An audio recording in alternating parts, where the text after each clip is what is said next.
We are working on finishing an internal review into what happened We have there. to wait.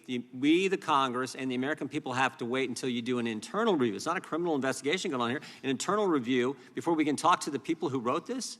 When we finish our internal review, which will be very soon, we will come back before the committee in America? and provide a briefing on what we found. Well, we appreciate the briefing, but we want to talk to the people who wrote it. Any idea how many Catholics there are in America, Director? No, sir. There's a lot, over 60 million. What percentage of those are radical traditional Catholics, according to the Richmond Field Office of the FBI? Again, that product is not something that I will defend or excuse. It's something that I thought was appalling and removed it. Let's read from that product, page 4 of that product. By the way, the copy you gave us, when can we get a copy that didn't have all these redactions on it so we can actually see what the American taxpayers were paying for to see their rights, their First Amendment religious liberty rights attacked? Let me just read from page 4. Provide new opportunities to mitigate extremist threat through outreach to traditional Catholic parishes and the development of sources with the placement and access to report on places of worship.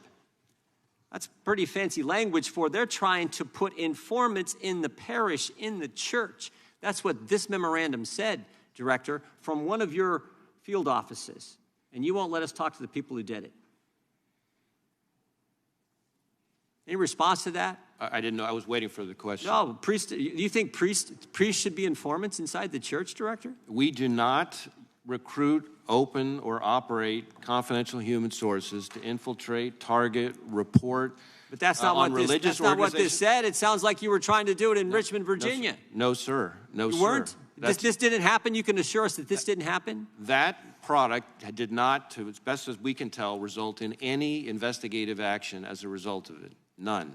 You know what the motivation for this was? Why would they even think about doing this? You know what the motivation was? Well, again, I think that's what our internal review will find, and I'd rather wait until I hear what the results of that internal Well, I don't need an review are. internal review. I can read the document. I assume you can do the same, because it says right there on the same page.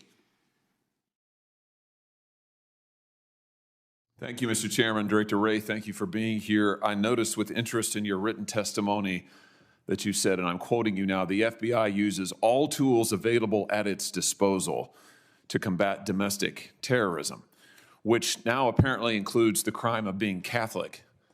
Let's talk a little bit about the FBI's egregious targeting of Catholic Americans. You have repeatedly been asked about the memo generated by the Richmond Field Office, we now know in collaboration with multiple other field offices, about recruiting sources in Catholic churches. You have repeatedly said that no human sources were approached. This is you on July the 12th in the House. You were asked directly by Jim Jordan, do you think that priests ought to be approached to give information on parishioners? You said, no, sir, no, sir. You went on to say, we do not recruit, open, or operate human sources. We do not report on religious organizations. You went on to say, this product, meaning the Richmond memo, has not resulted in any investigative action. But now we know that, in fact, FBI agents did approach a priest and a choir director to ask them to inform on parishioners. So were you lied to when you gave this testimony, or were you lying to Congress? Neither. So your question conflates two different things. There's the intelligence product itself, which the Richmond Field Office created. It was written by, as our inspection found, by analysts in Richmond, reviewed by people in Richmond, and captioned Richmond Field Office product. Separately from that, there was an investigation of a specific individual who was amassing Molotov cocktails and posting about killing people, and it does not surprise me that there were people who knew that subject in that investigation, that is the guy building the Molotov cocktails and trying to kill people, that people talked to the witnesses who knew that person, and I think the product, the Richmond intelligence product, which cites that investigation, is actually pretty transparent about exactly what I just said. No, I don't think so at all. In fact, the only reason we know this is a whistleblower has come forward and told the House under oath that the FBI went and interviewed priests and choir directors in the Richmond area.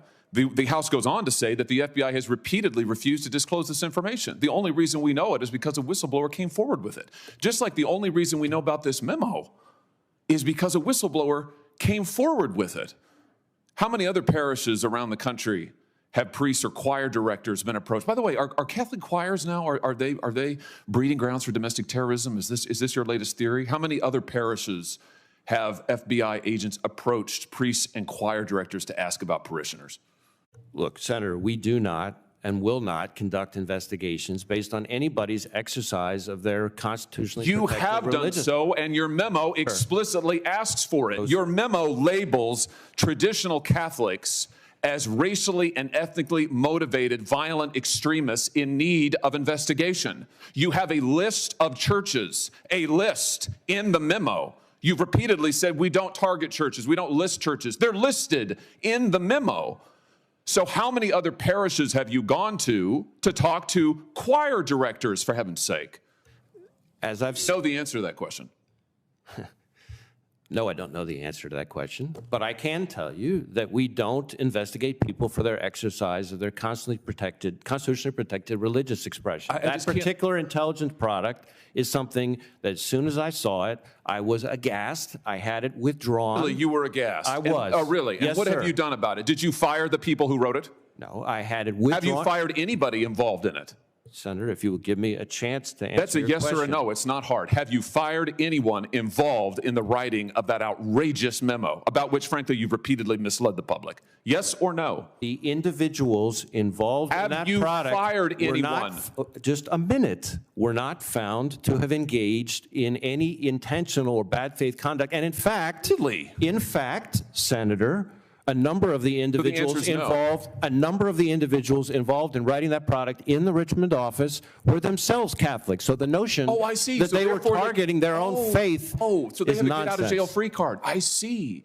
I They- see. So you're I did immune not and say they're that. immune. So we shouldn't ask questions about it. You haven't done a darn thing. You haven't fired anybody. In fact, what the House found is, what is it? You admonished them. They were admonished.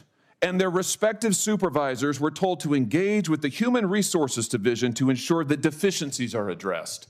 Oh, well, I feel much better. They've been sent to bed without food.